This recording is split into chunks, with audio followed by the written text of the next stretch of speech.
So guys, welcome back to my channel and new another vlog. তো আজকে আমাকে দেখছো নতুন রূপে, কারণ আমার হঠাৎ বিয়ে হয়ে গেছে। আর বিয়ের পর থেকে আমি একটাও ভিডিও ইউটিউবে আপলোড দিইনি।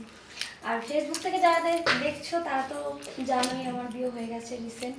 আর আমার হাজব্যান্ড একজন কীর্তনিয়া, আর ওর গান আমি ইউটিউবে দেবো, তোমরা দেখতে পাবে আমার চ্যানেলেও কিছু দেবো। আর ওর একটা চ্যানেল নতুন করেছি, আর তাছাড়া ওর অনেক গান ইউটিউবে দেওয়া আছে, কিন্তু সেগুলো ওর চ্যানেল নয়, অন্য যারা ছেড়ে রেখেছে তার চ্যানেলে। তো যাই হোক, আজকে আমাদের হচ্ছে প্রথম বিয়ের পর আমাদের বাড়িতে গেস্ট আসছে, সেজন্য আমি আর মা রান্নাঘরে সকাল সকাল একদম রেডি করে নিয়েছি। আর মা রান্নার দায়িত্ব আছে, আর আমি কেটে গুছিয়ে দিয়েছি, সবকিছু জোগাড় দায়িত্ব করে মানে নিয়েছি। তাও মা কিছু কিছু করেছে।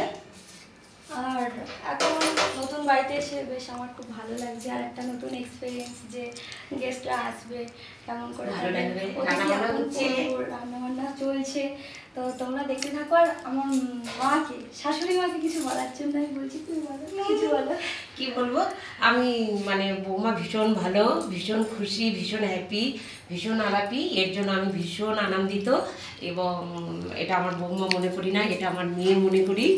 সেটা তোমরা শাশুড়ি বৌমার ভিডিও দেখবে, এর পরপর অনেক ব্লগ আসবে, দেখলে বুঝতে পারবে আমাদের মধ্যে বন্ডিংটা কেমন। কারণ এই কদিনে এসে যতটা আমরা নিজের হয়ে গেছি, সেটা হয়তো সবাই হয়ে উঠতে পারে না, আমি তো দেখতে পাই না। যাই হোক, এটা আমার একটা গর্বের বিষয়। আর মা ভীষণ ভালো রান্না করে, ওই জন্য মার দায়িত্বে রান্না। আর আমি পরে দায়িত্ব নেব, এখন মার কাছ থেকে আমি শিখছি। তো আর বলার হচ্ছে, তোমরা পুরো ব্লগটা দেখো, কেমন লাগে অবশ্যই কমেন্ট করে জানিও। আর আরও ইন্টারেস্টিং ভিডিও আসবে, তার জন্য চ্যানেলটা সাবস্ক্রাইব করে রাখো। আর মা কিছু বলতে চাও? এই তো, আর কি বলতে পারো? আর কিছু নয়, আমাদের দুজনে ভীষণ মিল। মা হচ্ছে, হ্যাঁ আরেকটা কথা বলাইনি, আমার হাজব্যান্ড যেমন একজন কীর্তনিয়া বড়, মাও কীর্তনিয়া ছিল, সেখান থেকে আমার হাজব্যান্ড হয়েছে। তো মার গানও আমি মাঝে মধ্যে আপলোড দেবো, তোমরা দেখতে পাবে।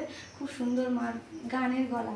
আর আমার যে শ্বশুর, ওনারও গানের গলা ভীষণ ভালো। সবার ভিডিও তোমরা দেখতে পাবে। আমি একমাত্র ভিডিও ছাড়িনি, কারণ বিয়ের ভিডিওগুলো আগে না দিলে আমি ব্লগ দিতে পারছিলাম না। অনেক ভিডিও আমি স্টক জমিয়ে ফেলেছি, কিন্তু পোস্ট করা হয়নি।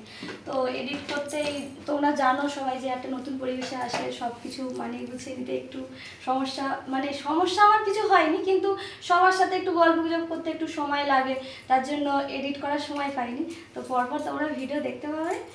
আর আজকে বেশি কিছু বলবো না, তো রান্নাবান্না হচ্ছে, আর এরপরে দেখা যাক কি হয়। তো এখন